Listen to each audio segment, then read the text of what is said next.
What's up guys, and welcome back. Today we're going to be doing another book review. Of course, we're going to be doing some more Stephen King, and this one is going to be King's third published novel, The Shining. Now this is one of his more popular stories. This has been adapted into a film, which is a very iconic and popular film, but I don't think a lot of people have actually read the book of it, and I thought, obviously I want to read the story. I'm reading all of his books, and The Shining is a great film in my opinion.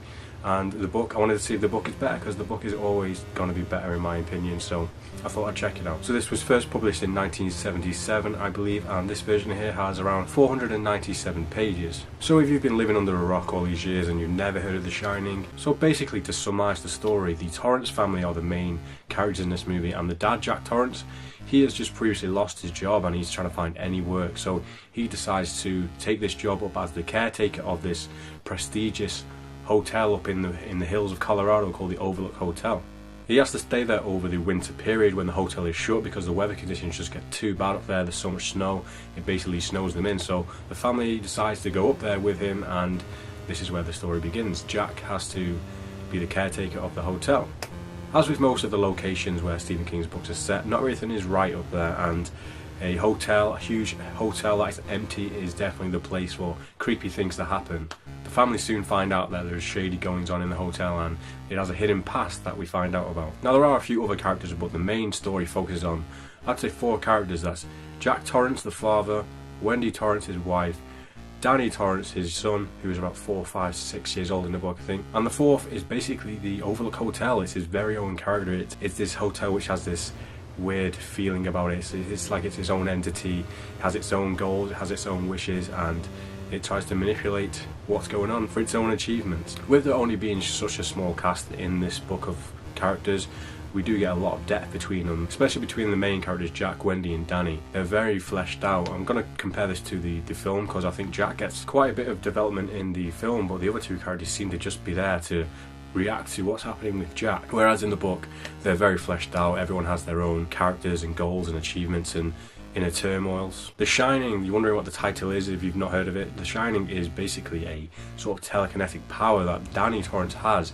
He has the ability to see things that might be in the future, or possible outcomes that may happen or may not. He also can talk to people through telepathy. He can talk to people through their thoughts. He can also hear people's thoughts. So also already in the early stages of the book we have this element that Danny Torrance can kind of see what's going on, or might have these premonitions of what might be happening, good or bad, in the hotel. So from the very start of the book we have these bad omens coming to Danny, that something is not going to go well at the hotel.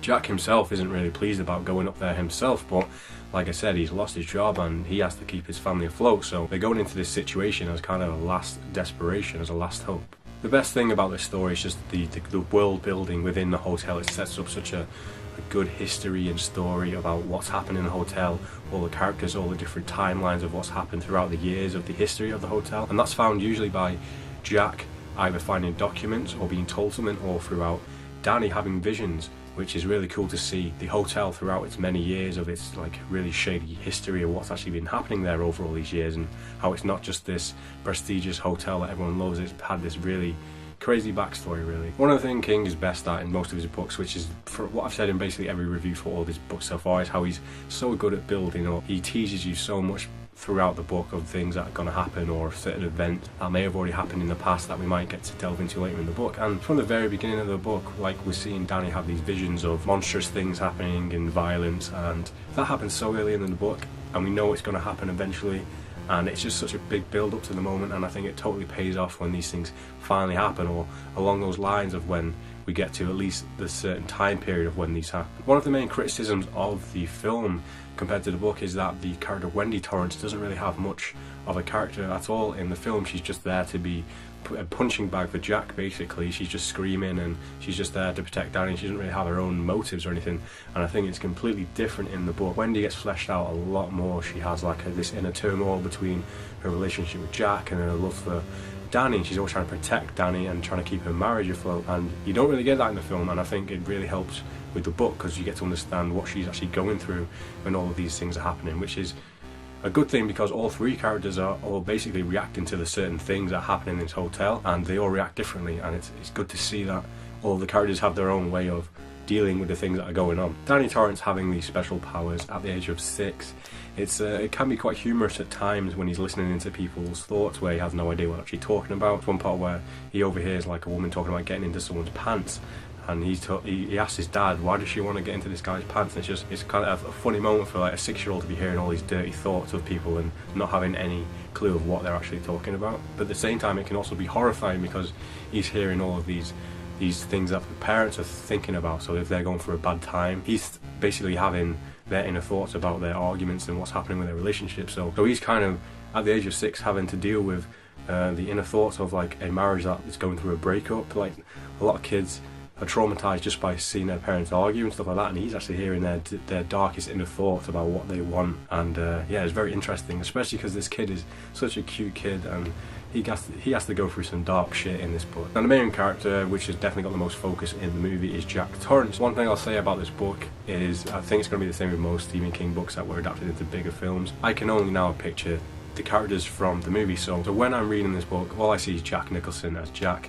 and I don't think that really harms the book in a way, because I think Jack Nicholson did a really good job in the movie, so it kind of just fleshed out his character more, and if anything it'll probably make my viewing of the movie even better, because now I have more of an understanding of his character. And his character is very complex. He was an alcoholic, he's had like an aggressive past.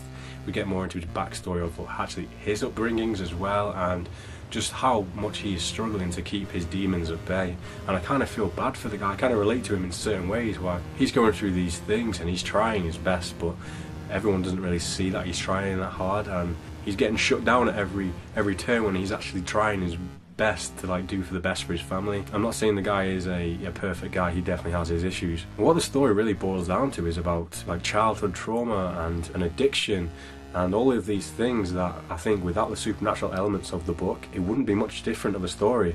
It really still adds to the story, like just the character study. And I think they did a really good job of nailing all of the characters and how they react to this situation. So King is known for just building this great atmosphere of fear and terror and this like horrific imagery, and I think he did a really good job in The Shining of just building up all these creepy things in the hotel. Like obviously you would have heard of the room 217 with the creepy dead woman, or just some of the visions that some of the people have in this book are just horrific, and he does a really good job of showing how it affects all 3 of the characters. Like even just the way that he explains and details these like corridors and stuff, you get a real sense that they're really alone in this hotel, and it really puts you in the shoes of a character who's maybe walking down into the basement of this completely empty massive hotel. It really puts you in the mood. Yeah, I really love the atmosphere of The Shining and how it really gets into your head and how it isolates you like you would be a member of the family in this hotel. So far from the books I have read, he always has this kind of weird way of showing the story, like in Carrie when he used the reporter's notes and like a documentary to see people's thoughts on the events after they happened. And then in It, obviously we have the flashbacks of the kids going in between, so that changed up the story. And the Dark Tower obviously has all these different like realities and stuff like that. And I really like the way that he built up suspense and the tension in this book by showing a lot of these events or teasing these events through seeing like dream sequences that Danny sees. One of the cool things about the way it's written with Danny's powers is that not everything he sees actually comes true. Like in certain scenes something really bad could have happened, kind of like based on fate, so if the character doesn't decide to do something later on in the book then it might not happen, but Danny has seen a different outcome, which really gives you a different angle in the story, like what certain things could happen, so you get like a what if scenario about certain scenes in the book. I don't have any notes for this review, and I read it a couple of weeks ago, and I've been so like ill from hay fever that I haven't been able to film, so this is like coming off the top of my head from when I finished it 2 weeks ago, and I started reading it a while ago, so if I'm not articulating this perfectly, that's why. So guys, when I was recording this review I was trying to get out as much as possible, and I kind of forgot about one huge part of this book which I didn't talk about, and that is the way the hotel manipulates Jack to just go down this path of descent into madness. And that is the best part about this book, is the gradual build up of how Jack is just being broken down throughout the book. He's at the start of the book, he's just coming over like a bad time, and he's on top form and he's trying to be a good dad, and this hotel just breaks him down bit by bit.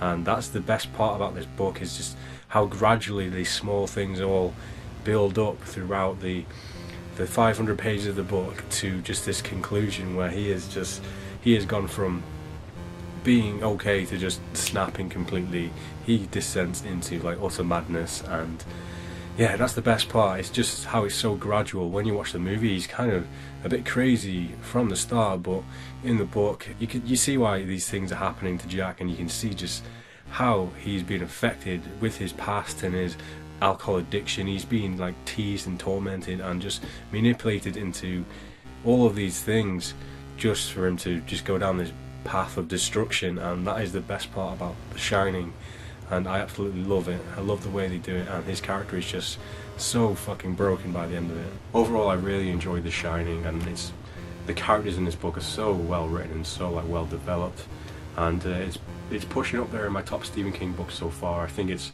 probably second or third below It. I haven't read that many so far, but from the ones I have read, it's definitely in my, say, top 3 at the moment.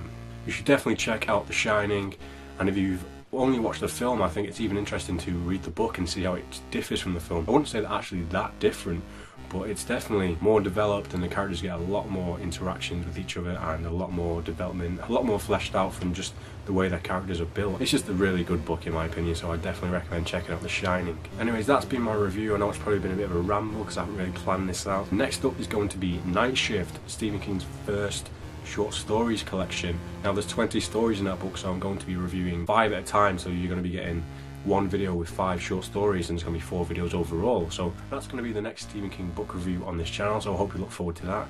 Thank you all for watching. If this is your first time checking out my channel, then go ahead and check out the rest of my content and hit that subscribe button. Thank you all for watching, and I'll see you guys in the next one.